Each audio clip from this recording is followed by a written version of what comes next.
Heto na naman po. Magandang umaga sa inyo. Sa lahat ng nagmamahal kay Mother Pauline, siyempre, ang aking balita, dire-diretso, yung aking natutuklas. Kaya sana huwag niyong babaliwalain ito. Pero talaga po, na sinisikap ko na makarating sa inyo ang aking pahatid na mensahe ng Diyos para sa mamamayang mga tao at lalong-lalo na sa kababaihan. Ngayon po yung aking natuklas na paliwanag sa inyo isang napakaganda. Itanong niyo sa akin kung bakit. Hindi po ba kayo natutuwa na malaman ninyo na ang karamdaman pala ng ating katawan ay puro lamang bakterya? Ngayon, sa paniniwala ninyo, hindi naman ito para sa lahat. Kapag may pera, doktor. Pag walang pera, dito. Pero nilalahat ko po ito at hindi po ako nagsasawa magpaliwanag sa inyo dahil ang sikreto po ng karamdaman ng tao binigay paalam sa akin. Ngayon, kung kayo po'y naririto na maririnig ninyo na ang karamdaman niyo lining, ganito po yun. Sa pormero po yun, yung po lining na yun, nakabara. Ang nagiging mararamdaman niyo po, napakahirap dumumi. At saka po may mahapdi. At saka po, ang kanang paa mo, nangangalay hanggang sa balakang. Ngayon, kung sakali man po at meron kayo nito, ito lang po sasabihin ko sa inyo, magdasal muna kayo. Humingi kayo ng tulong sa ating Panginoon. Kasi po, pag ito po hindi ko naman po kayo pinakikialaman sa inyong paniniwala. Paalala lang po ito. Kaya sana po, kung sino man ang makakarinig, huwag niyong babaliwalain.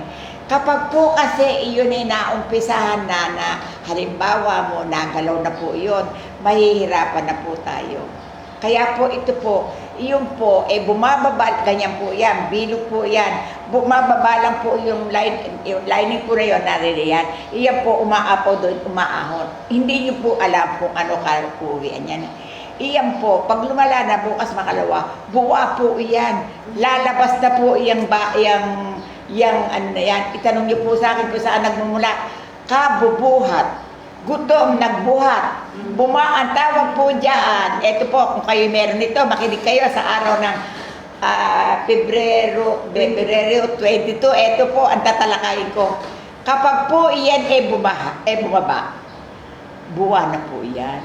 Ang tawag po dyan, para malaman nyo sikreto, bumaba ang matres. Lalo na po kung nagugutom ang isang tao at bubuhat ng mabigat, talaga pong bubugso yun. Ngayon, hindi po karakarakang bababa yun, babara muna po yun. At saka yun po, meron din lansa, may bakterya. Kaya kung sakali man po at meron kayo, hindi ko naman po sinabi na pumunta kayo dito, ang sasabihin ko po isang paalala. Maligo po kayo, uminom kayo 2 basong tubig or isa. Pagkatapos po, magpakulo kayo na 1 litrong tubig, pakuluin nyo. Medyo palamig-lamigin mo po ng malamig-lamig. Lagyan mo ng talawang sibuyas, 10 kalamansi, 1 big, 1 kutsara kasi ilagay mo po doon.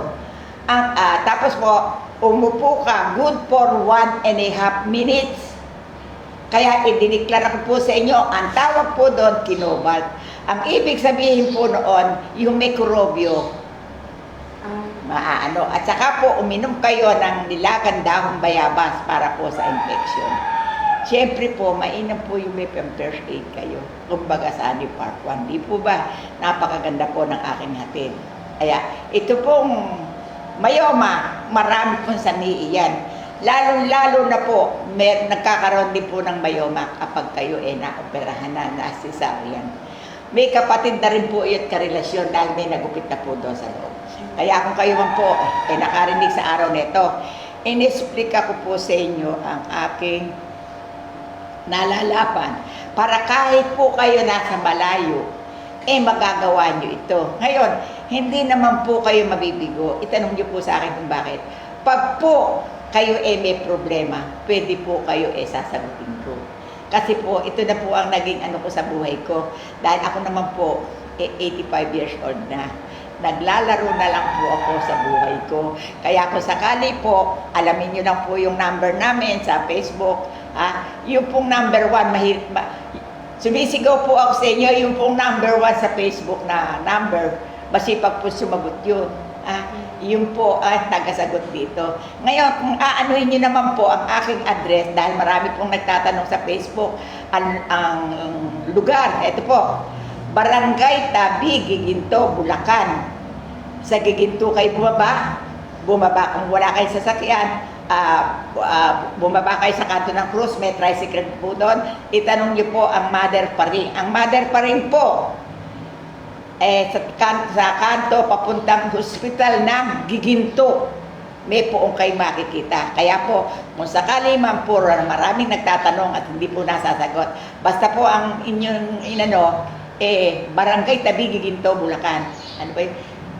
Kung sabi kayo na may sasakyan, anuhin nyo na lang po, ipalo nyo na lang po yung Nanay Paring. Kaya ito po ang aking maring pabalita sa inyo. Kasi po, nalulungkot po ako ng mga tao, walang madaingan. Lalo na po yung nagsipag-abroad, talaga pong pag may sakit na ang tao, hindi na po malaman ng gagawin. Ngayon, heto naman po ang aking masasabi sa inyo, pagmamahal ko sa inyo.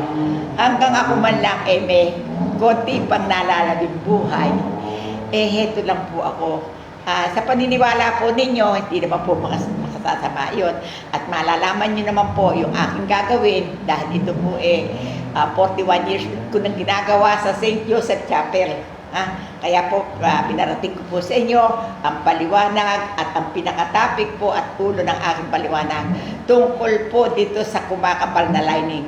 Kahit kayo mga dalaga pa, kahit kayo mga maiintindihan nyo po na hindi po basta-basta na kayo magpapagalaw. Ito po, mararamdaman nyo na ang kanang either sa dalawa po, kasi po natutuyo po yung lamad, may bumababa doon, kaya po sumaano sa paa. Sa na-encounter ko po ito, nagkakaroon pa rin ng sugat, gumagastos po na hanggang 5,000 para po maapula yung sugat na yon at kirot at nakalalagnat. Kaya isang maliwanag na magandang araw po sa inyo. Kaya lang po, magdadasal po ako. Ako nga po may pasyente ngayon. Nagtatakbo lang po ako dito sa aking lugar at ako po yung nag-Facebook, kaya po huwag kayong malilimot at ang aking pong paalala hindi napakahaba. Luminya na po tayo at ang isipin na lang po natin kahit na konti na ating pera, ayusin na lang po natin at humingi po tayo ng biyaya sa Diyos. Hindi ko naman po sinabing magtamad-tamaran kayo. Ito na po dasal ko. Sa ngalan ng Ama, na Anak, na Liwanag ng Espiritu Santo. Amen. Ama, sa oras na ito, ako po'y naririto na humihingi ng basbas araw-araw. Hawanin po ang daan namin. Ikaw po ang aming inaasahan. At sana po sa bawat oras, huwag mo kaming pagsasawaan. At kung may malubhan naman kaming darating na pagsubok, sa amin pong pagsasangguni sa iyo, oras-oras, basbasan mo po kami, tulungan mo po kami. Kasi po sa sandaling oras na naligwa ka po sa pagsasalita at nakapagdesisyon ka, problema po malaki. Kaya po, Ama namin nasa langit, ikaw na po bahala sa amin. Inang Birhen, tulungan mo kami.